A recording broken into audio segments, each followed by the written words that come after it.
కంసభృత్య, కంసుడికి భృత్యుడు వాడి పేరే తృణావర్తుడు. ఎలా వచ్చాట? చక్రవాత స్వరూపేణ, సుడిగాలి రూపంలో అక్కడికి వచ్చాడు.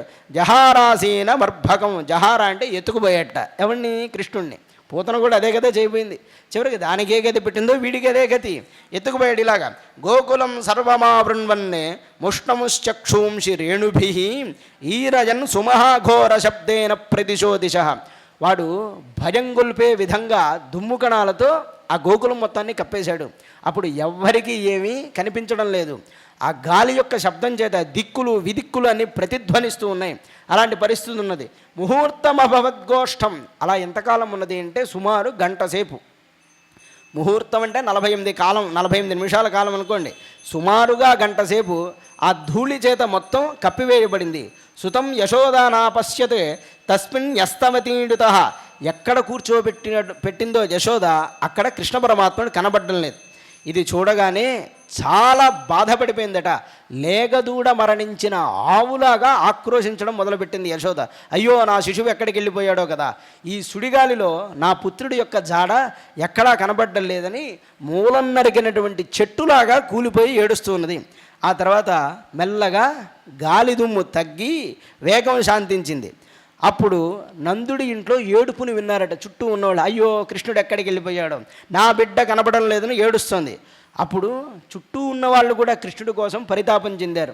నిజంగానే ఎక్కడికి వెళ్ళిపోయాడో కదా అని ఏడుస్తూ ఉంటే ఈ మహాత్ముడు మాత్రం ఆనందంగా నవ్వుతూ నన్ను ఎత్తుకున్నావు కదా అని వాడి మెడ చుట్టూ చేతులు వేసి ఆకాశంలో లీలా విలాసంతో ఉన్నట్ట. అలా ఉంటే ఆ తృణావర్తుడు ఆ బరువుని మోయలేక నీకు దండం రా నాయన, నిన్ను దింపేస్తానని కిందకి రావడం మొదలుపెట్టాడు. చివరికి వెళ్ళేటువంటి శక్తిని కూడా కోల్పోయాడు తృణావర్తుడు. అలా ఉన్నాడు. తమస్మానం మన్యమాన. వాడనుకున్నాడు అందరినీ ఎగరగొట్టేంత బలశాలిని నేను అనుకున్నాడు. కానీ వాడిని దింపేసేంత బలశాలి కృష్ణ పరమాత్ముడు అన్న విషయం తెలుసుకోలేకపోయాడు. ఆత్మనః గురుమత్తడా గలే గృహీత ఉత్స్రష్టం నాశక్నోదద్భుతార్భకం. కృష్ణ పరమాత్ముడు ఒక్కసారి గొంతును పట్టుకోగానే దాన్ని విడిచిపెట్టించుకోవడానికి అనగా విడిపించుకోవడానికి వాడు అశక్తుడైపోయాడు సుమ. వాడిని మించిన బలం ఈయనది. ఒక మహాబండరాయి గొంతుకి కట్టేస్తే ఎలా ఉంటుందో అలాంటి పరిస్థితుల్లో వాడున్నట్ట. ఇక విడిపించుకోలేనప్పుడు చేష్టలన్నీ ఉడిగిపోయి గలగ్రహణ నిశ్చేష్ట దైత్య నిర్గతలోచన. గుడ్లు తేలవేశాడు ఒక్కసారి. అవ్యక్తరావ అన్యపదతే సహబాల వ్యసురువ్రజే. పీక పట్టుకున్నప్పుడు గొంతు పోయి మాట రాదు కదండి. పూతన అరిచిందే అంటే స్తన్యపానం చేశాడు కాబట్టి గట్టిగా అరిచింది. వామ్మో వాయు అని అరుపులు అరిచింది. కానీ ఈయనేం చేశాడు ఈసారి, మా వాళ్ళందరికీ వీళ్ళు అరిచి కూడా ఇబ్బంది పెడుతున్నాడని మెడబట్టుకున్నాడు. కాబట్టి వీళ్ళిక అరవలేని పరిస్థితుల్లో అవ్యక్త రావహ, వాడు ఎంత భయంకరమైన అరవాలనుకున్నా అరవలేక అలాగే కింద పడ్డాట. ప్రాణాలు పోగొట్టుకుని పిల్లవాడితో సహా గోకులంలో పడిపోయాడు. తమంతరిక్షాత్పతితం శిలాడాం విశీర్ణ సర్వావడవంకరాలం పురం యథా రుద్రశరేణ విద్ధం స్త్రిడః రుదత్యో దదృశు సమేతా. ఇక్కడ ఒక కథ చెప్తారు. ప్రాచీనమైన కాలంలో త్రిపురాసురులు అనే ముగ్గురు ఉండేవాళ్ళు. వీళ్ళు బ్రహ్మగారి కోసం తపస్సు చేసి అనేకమైన వరాలు పొందారు. వాళ్ళు పెట్టే షరతులు ఏంటంటే మా ముగ్గురికి 3 పురాలు ఉండాలి. బంగారము, వెండి, ఇనుము ఈ మూడిటితో నగరాలు నిర్మాణం చేసుకుంటాం. మేము ఎక్కడికైనా నగరాల్లో వెళ్ళొచ్చు, ఎక్కడైనా ఉండొచ్చు, ఎలాగైనా ఉండొచ్చు. ఆ పురాలకి ఆ ప్రత్యేకత ఉండాలి. వీటిని కొట్టాలి అంటే అభిజన్ముహూర్తంలో బాణం కాని బాణం అవ్వాలి, ధనస్సు కాని ధనస్సు అవ్వాలి, సారథి కాని సారథి అవ్వాలి. అలా అనేకమైన నియమాలు పెట్టి అట్లాంటి వాడు మమ్మల్ని కొట్టగలగాలి అన్నాడు. అలాంటి వాడు ఎవడంటే రుద్రుడు. పరమాత్మ చక్కగా అన్ని ఏర్పాట్లు చేసి ఆ త్రిపురాసురాల్ని భేదించాడు.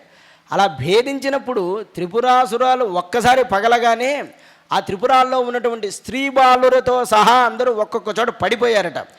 అలా ఎలాగైతే పడిపోయారో ఆ త్రిపురాసుర సంహార కాలంలో ఎంత ప్రళయం అయితే వచ్చిందో వీడు కింద పడగానే అంత ప్రళయం వచ్చిందట. ఒక పెద్ద రాతిపై పడిపోయాడు. నుగ్గైపోయి భయాన్ని కల్పించేలా కనిపిస్తుందట వాడి శరీరం. అప్పుడు ఏడుస్తూ గోపికలందరూ కృష్ణ పరమాత్మని చూడడానికి వచ్చారు. ఇంత జరిగినా వక్షస్థలం పైన నవ్వుతూ వేలాడుతున్నాడు కృష్ణ పరమాత్మ. కృష్ణుడే కాదు, కృష్ణుణ్ణి ఆశ్రయించిన వాడికి కూడా ఇలాంటి ఆనందమే కలుగుతుంది, అనగా ఇలాంటి అభయమే కలుగుతుంది. మనం అనుకుంటాం ఇలా కష్టపెడుతున్నాడే అలా కష్టపెడుతున్నాడని. అది కాదు, మనం ముందున్న కష్టాన్ని చూస్తాం కానీ దీని ద్వారా ఎంత ప్రారంధాన్ని తీసేస్తాడో మనకు తెలియదు. ఎవడో ఒక 10 జన్మల ప్రారంధాన్ని అనుభవించవలసి ఉంటుంది. అలా అనుభవించవలసిన దాన్ని ఒక్క జన్మతో తీసేస్తాడు. రామకృష్ణ పరమహంస గారు ఒక మాట అంటారు, గుడ్డివాడు వెళ్ళి దేవుడికి దండం పెడితే కళ్ళు వెంటనే వచ్చేస్తాయా అండి? దేవుడికి దండం పెట్టడం ఎందుకన్నట్ట ఒక ఆయన. నిజమైన ఆయన, గుడ్డివాడు దండం పెడితే రాకపోవచ్చు, కానీ వీడికి 7 జన్మల పాటు గుడ్డివాడిగా ఉండాల్సిన ప్రారంధం ఒకటి ఉంటుంది. అది ఈ ఒక్క జన్మతో పరిహారం చేస్తాడని చెప్పారు. ఇది ఒప్పుకునేలా ఉందా? కళ్ళు వస్తే కదా మనకి సాక్ష్యం కావాలి కదా. మరి అలా లేకపోతే ఎలాగా అంటే, మరి ఇంతకుముందు చేసిన తప్పుకి పరిస్థితి ఏమిటి అని అడిగారు ఆయన. కనీసం ఒక్క జన్మ కూడా శిక్ష పడకూడదు, చేసిన పాపమంతా వెంటనే పోవాలంటే ఎలాగా? కనుక ఆపాటి ప్రారంధానికైనా శిక్ష ఉంటూ ఉంటుంది. నిజంగా కళ్ళు వచ్చే తెలుసా అండి, తిరుపతికి కర్నూలు దగ్గరే ఒక ఆయన, అంటే కొన్ని సంవత్సరాల ముందు, ఆయనకి పుట్టుగుడ్డి అయినా కూడా నిరంతరం శ్రీ వెంకటేశ్వరుని స్మరణం చేస్తూ ఉండేవాళ్ళు. అప్పుడు స్వామి స్వప్నంలో చెప్పారు, నాయన ఒక ఊరిలో ఒక విప్రుడు నిరంతరం అన్నదానం చేస్తూ ఉంటాడు, నువ్వు అక్కడికి వెళ్ళి ఆయన అన్నదాన ఫలితాన్ని అడుగు అన్నట్ట. అంటే సరే అన్నట్ట అని ఆయన దగ్గరికి రాకముందే వెంకటేశ్వర ముందు ఒక కన్ను ఇచ్చాడు. నువ్వు ఇంతకాలం నన్ను పూజించినందుకు నీకు ఒక కన్ను వచ్చింది, ఆయన అడిగామంటే నీకు 2వ కన్ను కూడా వస్తుంది, అప్పుడు నువ్వు నన్ను చూడొచ్చు అన్నట్ట. ఆశ్చర్యం. ఆ విప్రుడు అన్నాడు, నువ్వు వెంకటేశ్వర స్వామిని చూస్తావంటే నా పుణ్యం మొత్తం నీకే ఇచ్చేస్తున్నాను, పుణ్యం ధారపోసేట ఆయన. వెంటనే ఆయన గొప్పదైన చక్షులు గలవాడయి శ్రీ వెంకటేశ్వరుని దర్శనం చేసుకున్నారు. ఇది నిజంగానే జరిగినటువంటి విషయం. కనుక పుణ్యము పాపము 2 లేవని మనం అనుకుంటే ఎలాగా? మనకు వచ్చే కష్టానికి కారణం పాపం. ఆ పాపం క్షయం అవ్వాలి అంటే ఈశ్వరారాధన ఖచ్చితంగా చేసి తీరాలి. శిక్షించేటువంటి విధికి నీ నమ్మకంతో పని ఉండదు, అది ముందు గుర్తు. నాకు నమ్మకం లేదండి ఏమైందంటే నాకుందండి అంటుంది విధి, అంతే. తాను చేయాల్సిన పని చేసుకుంటూ వెళ్తుంది. కనుక ఇలాంటివి కూడా ఉన్నాయి. అందుకే కృష్ణుడిని నమ్మిన వాడికి భయం లేదని చెప్పడానికి ఇదంతా చెప్పాను. సరే, మొత్తానికి గోపికలు తల్లికి యశోదకి అప్పచెప్పారు కృష్ణుడిని తీసుకెళ్ళి తృణావర్తుని దగ్గర నుంచి. వీడికున్న లక్షణం ఏమిటంటే నరమాంస భక్షకుడు. పైకి తీసుకువెళ్ళిపోయి శిశువులందరినీ భక్షిస్తూ ఉంటాడు, అలాంటి వాడు వీడు. బాలకృష్ణుడు మాత్రం క్షేమంగా ఉండేసరికి గోపాలరు కూడా ఆనందాన్ని పొందారు. అప్పుడు అనుకుంటున్నారు, ఎంత అద్భుతం, రాక్షసుడి చేతిలో మృత్యువాత పడినా కూడా ఈ పిల్లవాడు బ్రతికొచ్చాడు అని అనుకుంటున్నారు. రాక్షసుణ్ణి చంపాడు అనుకోవట్లేదు, రాక్షసుడి చేతిలో మృత్యువాత పడినటువంటి వాడు ఈ పిల్లవాడు. అట్లాంటి వాడు తిరిగి వచ్చాడు కదా, చాలా ఆనందం. సత్పురుషుడికి సమదృష్టియే వాడిని కాపాడుతూ ఉంటుంది. వీళ్ళ తండ్రి గారు చాలా పుణ్యం చేశారు కాబట్టి ఆ పుణ్యమే ఈ పిల్లవాడిని కాపాడింది అని అనుకుంటున్నారు. మనం ఏం తపస్సు చేశామో, ఇంద్రియం గోచరం కానటువంటి ఆ శ్రీహరిని ఒకప్పుడేమన్నా బాగా ధ్యానం చేశామా? ఆ పుణ్యం వల్లే ఈ పిల్లవాడు బ్రతికాడేమో. లేదా అందరికీ పనికొచ్చేలాగా నూతులు త్రవ్వించడం చేశారా? గోతులు తవ్వలేదు, నూతులు తవ్వారు అందరికి ఉపయోగపడేలాగా. నూతులు త్రవ్వించామా అని అనుకున్నారట. యజ్ఞయాగాదులు చేశామా, దానాలు చేశామా, ప్రాణులపై దడి చూపామా? ఏ పుణ్యకార్యాలు చేశామో ఆ పుణ్యాల ఫలితంగా మా బిడ్డ ఈరోజు మాకు దక్కాడు కదా, ఇది గొప్పదైనటువంటి మంగళం సుమ. ఇలా అనుకుంటూ ఉండగా కొంతకాలం గడిచింది. అలా ఒక్క లీల కాదండి, నిజంగా చెప్తున్నాను, 10వ స్కంధం చెప్పాలి అంటే మళ్ళీ ఇంకొక వారం రోజులు ఖచ్చితంగా చెప్పవలసే ఉన్నది. నేను ఇది చెప్పిన తర్వాత కాసింత భాగవత మహాత్మ్యాన్ని కూడా చెప్పవలసి ఉన్నది. ఈ కృష్ణుడు యశోదకు విశ్వరూపం 2 సార్లు చూపించాడు కదండి, విశ్వరూపావిష్కరణం 2 సార్లు చేశాడు. మొట్టమొదట విశ్వరూపాన్ని చూపించినటువంటి సందర్భం వరకు చెప్పి ఇక్కడకు పూర్ణమును చేసి భాగవత మహాత్మ్యాన్ని ఆరంభిస్తాను. ముందుగా చెప్తున్నాను మీకు, ఇలా నందగోపుడు అనేకమైనటువంటి అద్భుతాలనంతా కూడా దర్శించాడట. ఒకరోజు యశోదాదేవి ఏకదా అర్భకమాదాడు స్వాంగమారోప్య భామిని ప్రస్నుతం పాజడామాస స్తనం స్నేహ పరిప్లుత. చాలా ఆనందంగా కృష్ణుడు ముఖాన్ని, ఎటుగాని ముఖాలు చిన్న చిన్న పిల్లవాళ్ళు మనం చూసుకున్నప్పుడే మనకంత ఆనందం కలుగుతుంది. మన బిడ్డ అదే ఏదో సామెత ఉంది కదా, కోతి పిల్ల కాకి పిల్ల కాకికి ముద్దు, పంది పిల్ల పందికి ముద్దు అన్న రీతిగా ఎవరి బిడ్డలు వాళ్ళకి గొప్పే. అది తప్పేమీ కాదు. మనకే అలా ఉంటే జగన్నాథుడిని బిడ్డగా పొందిన ఆనందం ఎలా ఉంటుంది? ఆ బిడ్డను చూసుకుంటూ చాలా ఆనందంగా మురిపెంగా ఉన్నదట, పాలిస్తూ ఉన్నది. కృష్ణుడు కూడా ఆనందంగా తాగుతున్నాడు. ఆ సమయంలో పూర్తయిన తర్వాత ఒక్కసారిగా మెల్లగా ఆవులించట. ఆ దృశ్యం ఎంత సుందరంగా ఉంటుందండి. మనం ఆవులిస్తే బాగోదు అనుకోండి, నేను చూపించలేను. మామూలు ఆ పసిపిల్లవాడు అలా ఆవులించగానే యశోద అప్పుడు గొప్పదైన దివ్య దర్శనాన్ని కన్నది. ఖమ్రోదసీ జ్యోతి రణీకమాషా సూర్యేందు వన్నిశ్వసనాంబుధీంశ్చ ద్వీపాన్ నగాంస్తద్దుహితృర్వనాని భూతానిజాని స్థిర జంగమాని. ఆ చిన్ని నోటి ఎందే ఆకాశం, ద్యులోకం, భూలోకం, నక్షత్రాల గుంపు, దిక్కులు, సూర్యుడు, చంద్రుడు, అగ్ని, వాయువు, సముద్రాలు, ద్వీపాలు, పర్వతాలు, ఒకటేమిటి నదులు, అడవులు అన్నీ కనబడ్డాయట ఆ స్వరూపమునందు. ఆయన యొక్క ఉదరంలో అన్నీ ఉన్నాయని. ఆయన జగన్నాథుడు కదా, కనుక వాటిని చూడగానే యశోద ఒక్కసారి విభ్రాంతికి గురైనదట. వెంటనే కృష్ణ పరమాత్ముడు మాయ చేసి ఆమెని యథాస్థానానికి తీసుకొచ్చాట. ఆమె రెండు కళ్ళు గట్టిగా మూసుకుందట. ఇక్కడితో ఈనాటికి కృష్ణలీలని దశమస్కంధంలో ఇంతవరకు స్మరణం చేసి చెప్తున్నాం. దీని తర్వాత కూడా కృష్ణ పరమాత్ముడు చాలా లీలలు చేశాడు అనుకోండి. ఇది శిశువుగా ఉన్నప్పుడు, మెల్లమెల్లగా నడుస్తున్నప్పుడు పోతన గారు చాలా చమత్కారంగా వర్ణిస్తారు. ఎంతలాగా వర్ణిస్తారంటే నిజంగా నేను సభాముఖంగా చెప్పకూడదు. అన్ని కొంటె పనులు చేశాడు కృష్ణ పరమాత్ముడు. గర్భవతి అయిన ఆవిడ దగ్గరికి వెళ్ళి ఏమి పొట్ట ముందుకు వచ్చింది అంటాడట అని, వెనకాల ఏం చేసావు అంటాడట. అలా ప్రశ్న చేస్తాడట కృష్ణ పరమాత్ముడు.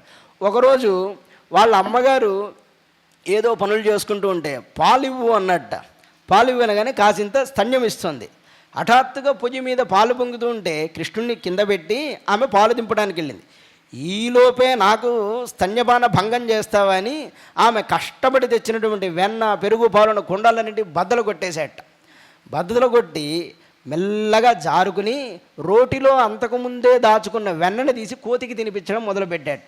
మళ్ళీ అక్కడ కూడా ఒక పేచి, కోతికి ఒక వాటా వేస్తాడు, పిల్లికి ఒక వాటా వేస్తాడు. అవి తీసుకోకపోతే ఆ చిరాకుతో వచ్చి కుండల బద్దలు కొడుతూ ఉంటాడు. ఆ విధంగా ఏడిపిస్తూ ఉంటాడట. ఎవరి ఇళ్లల్లో అయినా కనుక వెన్న దొరకలేదా దొంగతానికి వెళ్ళినప్పుడు వెంటనే అక్కడున్న వాళ్ళ పిల్లవాళ్ళంతా గిల్లి గిచ్చి ఏడిపించి అక్కడి నుంచి వెళ్ళిపోతాడు. అలా పడుకునున్నప్పుడు వాళ్ళ ఇళ్లలో వెన్న మొత్తం ఈయన తినేసి ఆ వెన్నని కోడలు ముఖానికి మెల్లగా రాసి వెళ్ళిపోతాడట. వాళ్ళు లేచిన తర్వాత కోడలే ఈ వెన్నంతా తిన్నదని గొడవ పడేలాగా ఆ విధంగా ఎన్నో లీలలు చేశాడు. ఆ లీలలు ఇలా చెప్తూ ఉంటే కృష్ణ పరమాత్ముడి లీలలు సామాన్యమైన, దీనికంతా వేదాంతపరమైన అర్థాలు కూడా ఉన్నాయి. కానీ ఇది చెప్పాలి అంటే ప్రత్యేకమైనటువంటి సమయం కావాలి. కృష్ణాష్టమి నాడు కనుక ఆ మహానుభావుడి యొక్క లీలని మనం ఇలా స్మరణం చేసుకుంటున్నాం. ఇలా బాల్యలీలలు గావించి చివరికి కాళీయమర్దనం గావించి కంస సంహారం చేసి దేవకీ వసుదేవుల్ని చెర నుంచి రక్షించి ఆ తర్వాత భారత యుద్ధంలో కరికి లంఘించు సింగంబువోలే, ఏనుగు మీద దూకే సింహంలా ఆయన భారత యుద్ధంలో ఆయుధాన్ని పట్టకుండానే పరాక్రమాన్ని చూపి ధర్మస్థాపన చేశాడు ఆ మహానుభావుడు. ఈయన జరాసంధుడు దండెత్తాడు కదండి, ఆ సమయంలో 16 సార్లు దండెత్తాడు కదూ. అన్నిసార్లు వాణ్ణి తరిమి కొట్టి చివరికి వీడికి జలగండం ఉన్నది అని తెలుసుకుని సముద్రం మధ్యలో ద్వారకని నిర్మాణం చేసుకున్నాడు. ఈ విధంగా అనేకమైన లీలలు చేశాడు కృష్ణ పరమాత్ముడు. అట్లాంటి కృష్ణ స్మరణం ఈరోజు చేసుకుంటున్నాం. కొంతమంది అనుకుంటారేమో కథ ఇంతవరకే విన్నాం, మళ్ళీ దీనికి ఫలితం ఉంటుందా? ఈ కాలంలో అది ఎక్కువైపోయింది. భాగవతంలో అలా చెప్పలేదు. సకృత్ కొంచెంగా కృష్ణనామస్మరణం చేసిన దీని యొక్క ఫలం అమోఘం సుమ. అందుకే కరెక్ట్గా సరిగ్గా మనం కృష్ణాష్టమి నాడే బాల్యలీల స్మరణం చేసుకున్నాము. అలాగే బాలురకు కలిగేటువంటి ఉపద్రవాలు పోగొట్టుకోవడానికి సరైనటువంటి స్థితిని చేశాం. ఈ రక్ష మాత్రం విన్నవాళ్ళందరికీ చక్కగా కలుగుతుంది, అందులో సంశయం లేదు. ఈ విధంగా మనం దశమస్కంధంలో ఉన్న విషయాల్ని చెప్పుకున్నాం. ఇక ఈ భాగవతం యొక్క మహత్తు గురించి మనం స్మరణం చేసుకోవాల్సి ఉన్నది. ఎందుకంటే భాగవత మాహాత్మ్యాన్ని ముందుగా చెప్పవచ్చును గాక, అది ఎలాంటిది అంటే ఒక పని చెయ్యాలి అంటే దాని ఉపయోగం తెలిస్తే దాని మీద శ్రద్ధ కలుగుతుంది. కానీ నేను కావాలనే చెప్పలేదు. ఎందుకంటే ఫలితాన్ని ఆశించి వచ్చేవాళ్ళు కొంతమంది ఉంటారు కనుక భక్తితో వచ్చేవాళ్ళు ఎంతమందో చూద్దామని చెప్పలేదు. ఫలితం తెలియకపోతే అప్పుడు రారా, ఎవరు వస్తారో లేదో చూద్దామని ఆపడం జరిగింది. నిజానికి భాగవత మహాత్మ్యం చాలా అద్భుతమైనది. ఇది ప్రాచీనమైనటువంటి పూర్వయుగాలలో జరిగినటువంటి గాథ. ఆ మాటకు వస్తే భాగవతం ఈ ద్వాపర యుగంలో జరిగింది. ప్రతి ద్వాపర యుగంలోనూ భాగవతం జరగదు కదండి. ఈ 28వ మహాయుగంలో ఉన్న ద్వాపర యుగంలోనే శ్రీమద్ భాగవతం జరిగింది. దీనికి ముందు వచ్చిన ద్వాపర యుగంలో భాగవతం జరగలేదు. ఎప్పుడెప్పుడో ఒక్కొక్కసారిగా ఆవిర్భవిస్తూ ఉంటాడు కృష్ణుడు. ఆ మాటకు వస్తే గర్గ భాగవతం అని ఒకటి ఉన్నది. ఆ గర్గ భాగవతంలో కృష్ణుడు చేసేటువంటి లీలల్లో ఆంతర్యాలన్నీ చెప్తూ ఉంటాడు. ఒక్కొక్కడికి ఈ విధంగా కృష్ణుడితో అనుబంధం ఉన్నదయ్యా, అందుకే వాడు ఇలా ఆవిర్భవించాడని కూడా చెప్తూ ఉంటాడు.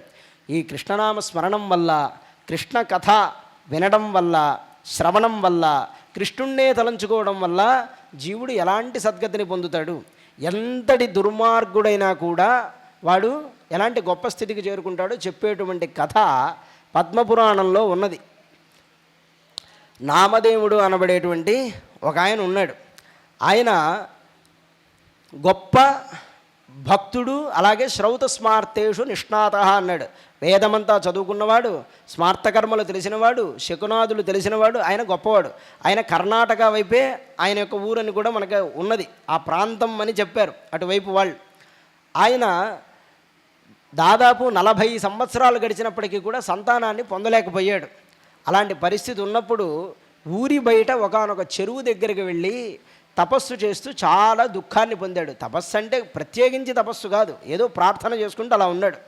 ఆ సమయంలో ఒక సాధువు ఆయన దగ్గరకు వచ్చాడు. నాయన ఎందుకు ఏడుస్తున్నావు అన్నాడు. నాకు పుత్రులు లేరురా అన్నాడు. అనగానే ఆ సాధువు చెప్పాడు, సప్తజన్మావధితవ పుత్రో నైవచ నైవచ, పిచ్చివాడా, నీకు ఈ జన్మ కాదు 7 జన్మల వరకు నీకు పుత్రులే లేరన్నాడు. అప్పుడు బోరున ఏడ్చాడు. ఏడ్చి, అదేనా విషయం స్వామి, మా ఇంట్లో ఆవుని పెంచుకున్నా నా చేత్తో పెంచితే అది గొడ్రాలు అయిపోతుంది, ఒక చెట్టుని పెంచితే దానికి ఫలాలు కూడా రావట్లేదు, ఇలాంటి దుర్మార్గమైన కార్యాలు నేనేవో పూర్వం చేశాను, ఇప్పుడు ఆ పాపాన్ని అనుభవిస్తున్నాను, నాకేది మార్గం అంటే నా మాట విన్ను సన్యాసం తీసుకోవయ్యా అన్నాడు. అంటే ఇందుగానే నిన్ను అడిగిందన్నాడు ఈయన. ఇలా అని ఎంత నచ్చ చెప్పినా సరే, నువ్వు నాకు పుత్రుణ్ణి అనుగ్రహం చేయకపోతే నీ ముందే నేను ప్రాణాలు విడిచిపెడతానన్నాడు. ఈ గోల నాకెందుగా అని ఆయన భావించి ఒక మంత్రించిన ఫలాన్ని ఇచ్చి, దీన్ని నీ భార్యకు తినిపించరా, చక్కటి సంతానం కలుగుతుందన్నాడు. ఈయన ఆనందంతో భార్య దగ్గరకు తీసుకువెళ్తే ఆమె మనసులో అనుకుంది, వెళ్ళినవాడు వెళ్లకుండా నా పీడ కొద్దీ నాకు ఈ ఫలం తెచ్చాడేమిటా అనుకుంది. ఆమెకి సంతానం అంటే ఇష్టం లేదు. ఆవిడేం చేసింది, ఆ ఫలాన్ని ఒక గోవుకు తినిపించింది. ఈ గోవుకు తినిపించడం చేత ఆ గోవుకు గోకర్ణుడు అనేవాడు జన్మించాడు, మనుష్యాకృతిలో జన్మించాడు. మరి ఇది ఇతనికి తెలియకుండా ఈమెడు ఒక మాయ పన్నింది. ఈమె చెల్లెలి పుత్రుణ్ణి ఈమె పుత్రుడు అని గర్భాన్ని నటించి అందరినీ నమ్మించి ఆ పుత్రుడికి దుందుకారుడు అని ఒక పేరు పెట్టింది. ఇప్పుడు ఈయన ఏంట ఎంతమంది శిష్యులు ఉన్నారు, 2 పిల్లలు ఉన్నారు. 2 పిల్లలు ఈయన పిల్లలే అని అనుకుంటున్నాడు, దుందుకారుడు గోకర్ణుడు. అక్కడ మొత్తం ఒక్కొక్కడి గుణాలు చెప్తూ 2 మాటలు చెప్తాడు, దాన్ని పట్టుకుంటే మనకు అర్థమైపోతుంది. గోకర్ణ పండితో జ్ఞాని ధుంధుకారి మహాకలహ అన్నాడు. గోకర్ణ పండితో జ్ఞాని ధుంధుకారి మహాకలహ అంటే గోవుకు పుట్టినటువంటి శిశువు గోకర్ణుడు గొప్ప జ్ఞాని, ధుంధుకారు అనేవాడు చాలా చెడ్డవాడు. చెడ్డవాడి యొక్క లక్షణాలు ఎందుకు చెప్తున్నానో తెలుసా అండి, అంత చెడ్డవాడు కూడా ఎలా తరించాడో చెప్పడానికి. వాడికి ఉన్న గొప్ప గొప్ప క్వాలిటీస్ చెప్తాడు అక్కడ. శవహస్తేజ భోజనం, పూర్వకాలంలో శవం హస్తమునందు పిండాన్ని ఉంచేవాళ్ళు. ఇప్పుడంటే మనం మామూలుగా ఇలా పెడుతున్నాం కదా, ఆ పద్ధతిలో శవహస్తంలో కూడా పిండాన్ని పెట్టాలి. అది తినాలంటే ఆసక్తి అట వాడికి చిన్నప్పటి నుంచి. ఇంట్లో మంచి భోజనం ఉంటే దాన్ని తినేవాడు కదా, దీన్ని తినేవాడు. పిల్లల్ని చాలా బాగున్నాడే అని ఎత్తుకుని తీసుకెళ్ళి బావిలో పాడేసేవాట. పరస్పరం గొడవలు పెట్టేవాడు, దొంగతనాలు చేసేవాడు. ఇలా వాడు చెయ్యనటువంటి అరాచకాలు లేవు. గోకర్ణుడు పుట్టింది మొదలు కొంత వయసు రాగానే తీర్థయాత్రలకు వెళ్ళిపోయాడు. ఇక ఈ పిల్లవాడితో వేగుతున్నది ఎవరు, ఈ 2 తల్లిదండ్రులు. కొంతకాలం ఇంకా ప్రౌఢమైనటువంటి యవ్వనం వచ్చేశాక వాడు తల్లిదండ్రుల్ని లెక్క చేయనటువంటి పరిస్థితికి వచ్చాడు. రాజుగారు ఇచ్చినటువంటి బహుమానాలన్నీ బయట అమ్మివేయడం మొదలుపెట్టాడు. తల్లిదండ్రుల్ని బెదిరించి నానా యాగి చేస్తే చిట్ట చివరికి అప్పుడు గోకర్ణుడు మళ్ళీ తిరిగి వస్తాడు. వచ్చి ఒక మాట చెప్తాడు, తండ్రి ఇకనైనా నువ్వు సన్యాసించు అని చెప్తాడు. ఆ సిద్ధుడి యొక్క పుత్రుడే కదండి నిజానికి, వాస్తవానికి సిద్ధుడి యొక్క అనుగ్రహం వల్ల జన్మించినవాడు కనుక అంత జ్ఞానం. ఈ సంసారం అనేది రోతసుమ, నువ్వు దీన్ని విడిచిపెట్టి వెళ్ళిపో. అందుకే కొన్ని కథలు కొంతమందికే చెప్పాలని నేను మీతో ఎప్పుడు అంటూ ఉంటాను. అందుకే అనమాట, ఈ సంసారం అనేది ఇలా ఉంటుంది. బాగా కష్టపడ్డవాడికి ఇలాంటి మాటలు చెప్తే నచ్చుతాయి లేదా అండి? కొంచెం వైరాగ్యం ఉండి బాగా కష్టపడ్డవాడు చెప్తా.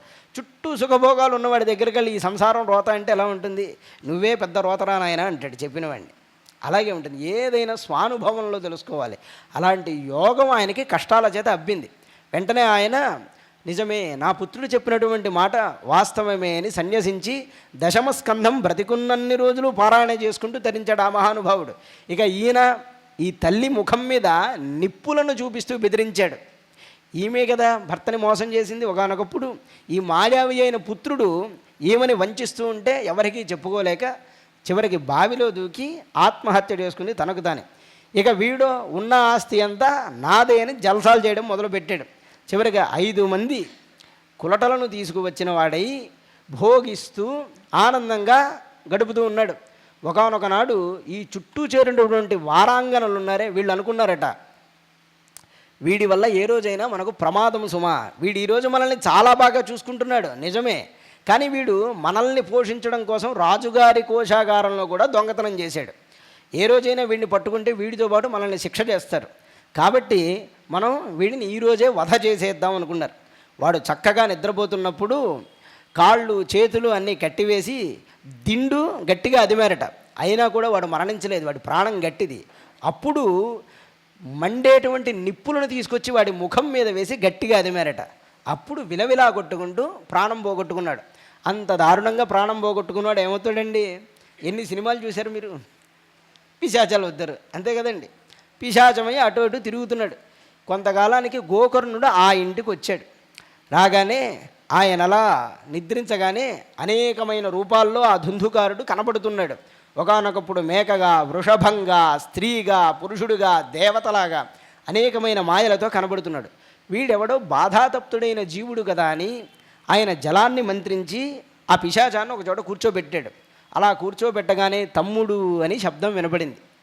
అది విని అన్నా నీవా అన్నట్ట, నేను చేసినటువంటి పాపాల ఫలితంగా ఇలా ఈ దుఃఖాన్ని అనుభవిస్తున్నానని చెప్పాడు.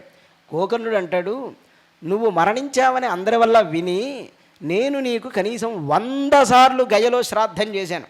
100 సార్లు గయలో ఒక్కసారి శ్రాద్ధం చేస్తేనే నందంతి పితర సర్వే అంటారు. ఒక సత్పురుషుడు పుట్టగానే ఎవడైనా పుడితే ఆహా వీడు నా కోసం గజకి వెళ్తాడేమో, వీడు గజాశ్రాద్ధం చేస్తాడేమో అని పితరులంతా చూస్తూ ఉంటారు. ఇప్పుడు ఈ మాటలు గట్టిగా చెప్తే అందరూ గైకి బయలుదేరుతారేమో. అలా కాదు, అంటే జన్మలో ఒక్కసారైనా గజాశ్రాద్ధం చేయవలసి ఉన్నది. అలా చేస్తే అందరికీ, పితరులందరికీ తృప్తి కలుగుతుంది కదా. అట్లాంటిది నీకు 100 సార్లు చేశానయ్యా, 100 సార్లు చేసినా నీకు మోక్షం కలగలేదంటే ఇక నువ్వు మోక్షం పొందేటువంటి మార్గమే తెలియడం లేదన్నట. నువ్వే ఆ మాట అంటే నాకైతే ఏం కావాలయ్యా, నన్ను ఎవరు రక్షిస్తారు, దయచేసి నా కోసం ఏదైనా ఉపాయాన్ని ఆలోచించన్నట్ట. అలా చెప్పగానే రేపటి నాడు నేను నీ గురించి ఆలోచన చేస్తానని గోకర్ణుడు తెల్లవారగానే పెద్దవాళ్ళందరినీ పిలిచాడు.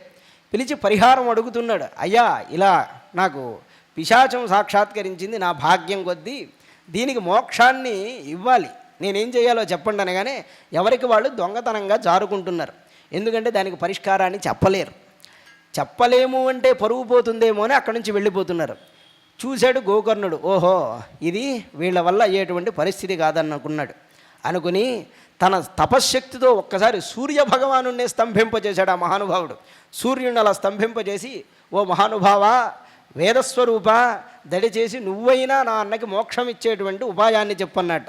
అనగానే అందరూ వింటూ ఉండగా సూర్యమండలంలోంచి పలుకులు వినబడ్డాయి. నాయన గోకర్ణ, భాగవతాన్ని సప్తాహ దీక్షతో పఠించు, ఆ పుణ్యఫలం వల్ల నీ అన్నకు మోక్షం కలుగుతుంది అని చెప్పారు.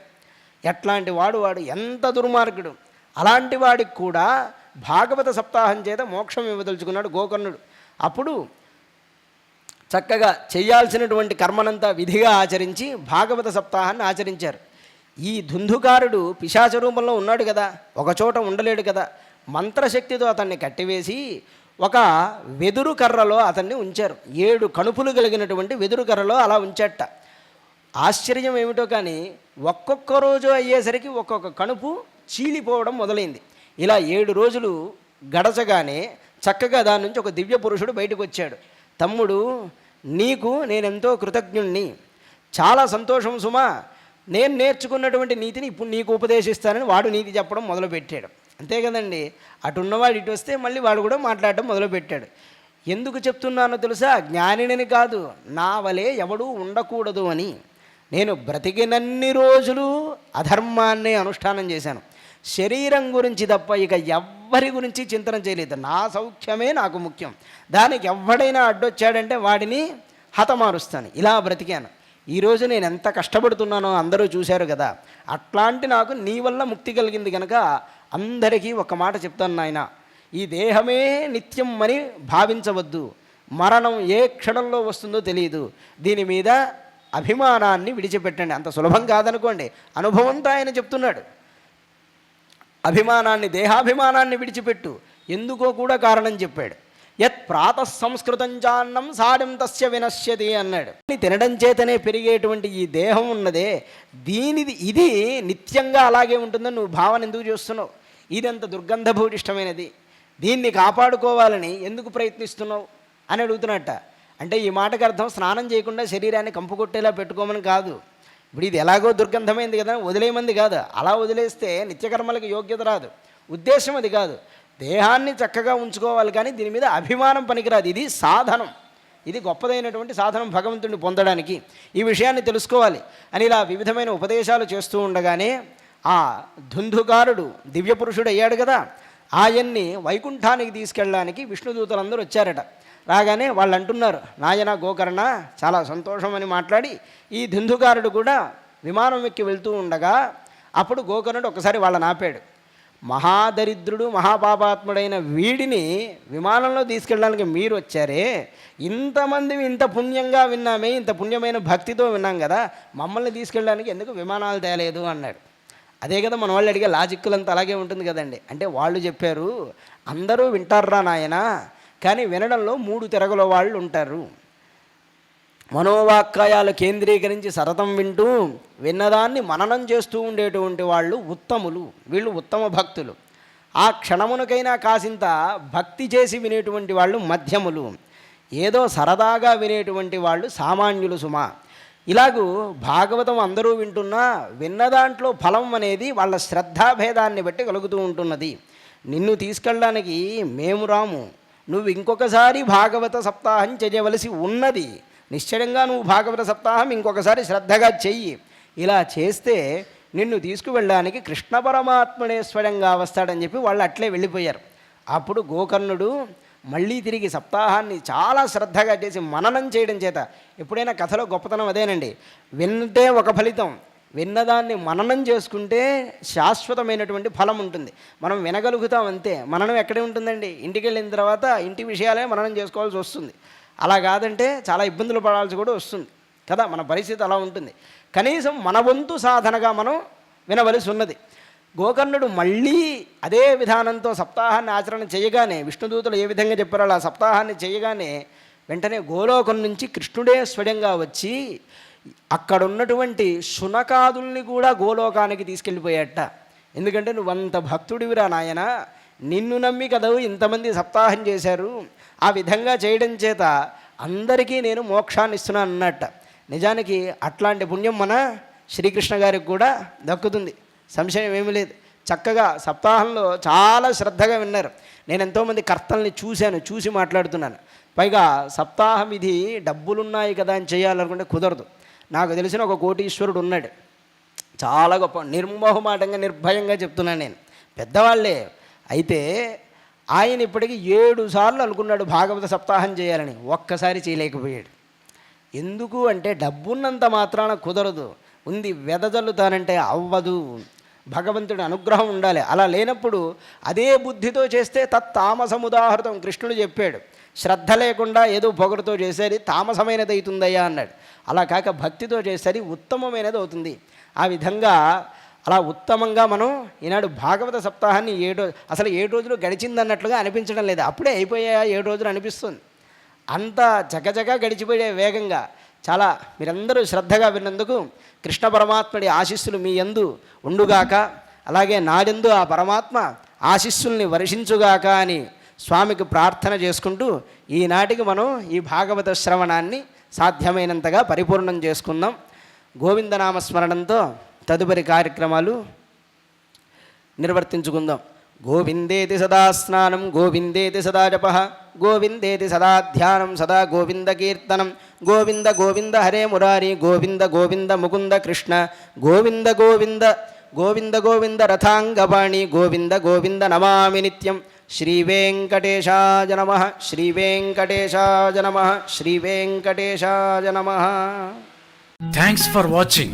Please comment, like, share and subscribe our channel.